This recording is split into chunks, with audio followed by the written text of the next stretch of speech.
శాసనం ద్వారా నిర్మితమైన భారత రాజ్యాంగం పట్ల నిజమైన విశ్వాసం,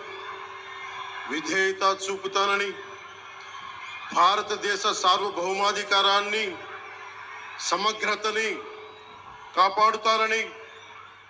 ఆంధ్రప్రదేశ్ రాష్ట్ర మంత్రిగా నా కర్తవ్యాలను శ్రద్ధతో, అంతఃకరణ శుద్ధితో నిర్వహిస్తానని, భయం గాని,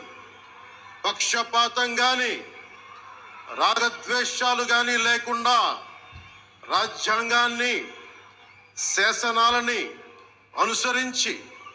ప్రజలందరికీ న్యాయం చేకూరుస్తానని